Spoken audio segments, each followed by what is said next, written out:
常世の王エデレは12種類のモーションを確認しています。この動画ではそれぞれのモーションについて予備動作や回避タイミング、また攻撃チャンスについて説明します。一つ目は一番最初にやってくる飛び込みから地面の雷が発生する大技です。この攻撃は最初以外にもやってきます。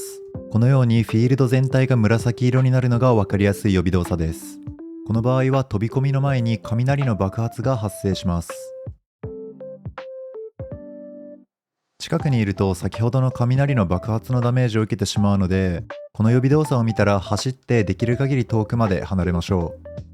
ある一定範囲以上に行くとその後のダメージは受けません。このようにして距離を取ったら次は飛び込みを警戒します。まずはシビアな避け方ですが、飛び込みの着地タイミングに合わせて回避をして中心に潜り込む。こうするとその後の雷は受けずに攻撃チャンスになります。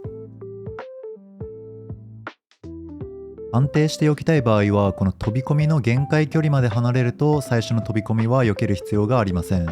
そしてその後の雷はジャンプ1回で回避することができます。この安定した避け方でも攻撃チャンスの時間はあまり変わらないし、特にマルチだと着地地点が読めないこともあるので、個人的には地面の雷をジャンプするこの安定の方法をよく使ってます。次は顎を振って歩いていくモーションです。この攻撃は顎を右奥に一度引くのが分かりやすい予備動作です。この顎本体に攻撃判定が出るので、顎の振り始めを見て回避をしてあげます。この後は距離を離されるので近接だと攻撃はできません。次は顎を開けて突進してくるモーションです。その場で顎を横に大きく開くのが分かりやすい予備動作です。顎の動き始めを見てから回避します。近距離にいる場合は見てからだと間に合わないので、開いてから1拍くらい置いて回避するとちょうどいいです。この攻撃も遠くに走っていくので近接だと特にやれることはありません。次は顎飛び込みです。一度顎を開けてから閉じて身をかがめるのが予備動作になります。この攻撃は飛んでくる顎本体とその後着地した後の地響きにも判定があります。なので顎をできるだけ引きつけてから回避するか、前方向に回避して範囲外に出るように意識してます。もし中距離にいる場合は顎の飛び込みに合わせて回避してあげるとどちらも回避できます。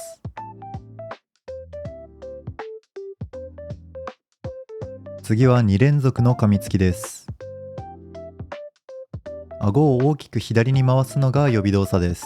1回目は顎の動き始め、2回目は顎を開いたタイミングを頼りに回避します。この攻撃の後はわずかに攻撃を差し込める隙が存在します。ただしこの攻撃の後は次に紹介する強力な技に派生しやすいです。なので安定を取るなら無理して攻撃はしなくてもいいかなと思ってます。ということで次は顎を叩きつけてくる攻撃です。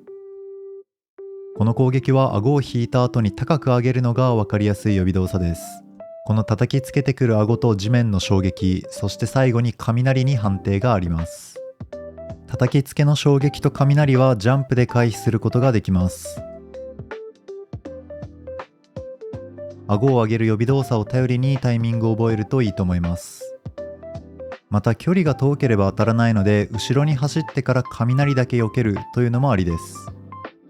またこの攻撃は3回連続でやってくることが多いです。このコンボ、敵の前にいるとかなり避けるのが難しいです。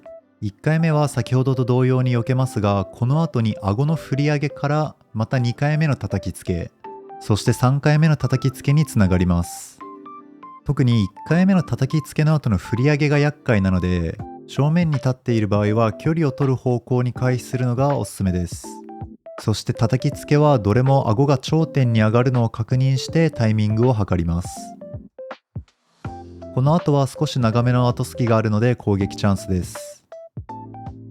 ただできれば馬鹿正直に避けるよりもこのように距離をとって雷だけ対処してあげるか、もしくは後ろ側に回り込んで顎の範囲外に出るというのもおすすめです。このテイクでは1回目の叩きつけで後ろに回って、その後は雷のジャンプだけで良くなってます。特にマルチの場合とかは距離を取るか後ろに回って雷だけ対処する、これを覚えておくのがいいと思います。次は遠くに離れた後に歩いてから攻撃してくるモーション2つを紹介します。1つ目は歩いてから単発の噛みつきをしてくるモーション。この攻撃は歩いてきた後に口を大きく開けるのが予備動作です。この口を開けたタイミングで潜り込むと回避できます。この後はそこそこの後隙があるので、回避した後は近づいて攻撃できます。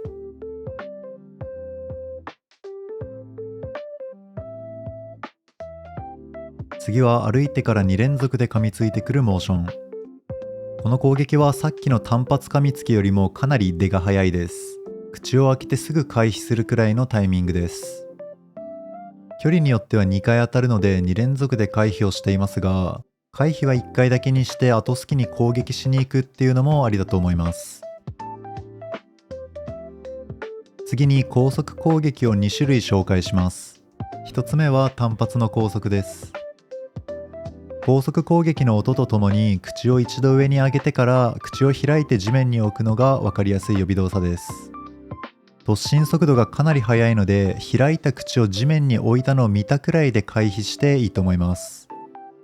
この後はそこそこの隙があるので攻撃チャンスです。安定を取りたい場合は少し後ろに下がってから前回避。その後の攻撃チャンスを生かしたい場合は横や後ろに回避すると、その後距離が近くなって攻撃しやすいです。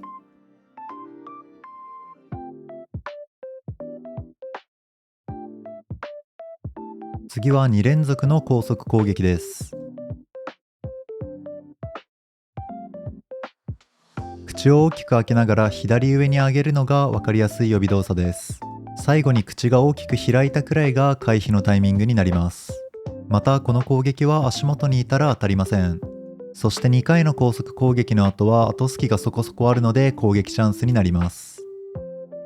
覚醒中もタイミングとかは同じですが、最初の状態と違って足元でも攻撃を食らう時があるので、念のため回避を加えています。それでは次に今までの技を複合した方向コンボについて説明します。コンボの内容としては、最初にこのような方向を2回した後に首を振って歩くモーション、そしてこの後に飛び込んでくる攻撃、最後に先ほど紹介した2連続の高速攻撃をしてきます。後隙は先ほどと変わりません。一応この口から煙が出て地面にこすりつけるのが方向の予備動作ですが、方向自体にダメージはないのでそんなに意識しなくてもいいと思います。もし1回目の方向を受けてもそのまま回避ボタンを連打してれば2回目はかわせます。この方向の後から顎振りまでに隙があるので、2回目の方向はかわして攻撃チャンスにしたいです。その後の飛び込みは中距離で受けて顎と衝撃を両方かわしてあげて、で2連高速の1回目は足元で攻撃、そして2回目の攻撃は距離を取ってから回避して後隙に攻撃。自分はこういう風にさばいています。最後に携帯移行を伴う覚醒状態の大技について説明します。覚醒状態に移行するときはこのように早く飛び回った後に雷の爆発を発生させます。この後はエリアの中心に紫色の柱が出るので、それを見てあげて、そして一定の距離を空けてあげます。すると一定半径のところにいくつか霊脈が出てくるので、霊脈ジャンプで中に潜ってあげて竜巻をかわします。この後は少し攻撃チャンスになります。ちなみにこれは覚醒状態でもやってきます。覚醒状態の時は雷の爆発から始まるので、しっかり距離を空けてあげます。その後は同様に紫色の柱を探して、で一定距離のところに出てくる霊脈を見つけてジャンプ。ちなみに外にいると少しずつドットダメージを食らってしまいます。で数回攻撃ができるという感じになります。ということで解説は以上になります。この動画で少しでもエデレの周回が楽になれば幸いです。もし感想や他にもこういうさばき方おすすめだよみたいなそういう意見もあればぜひコメントお待ちしてます。それでは最後までご視聴いただきありがとうございました。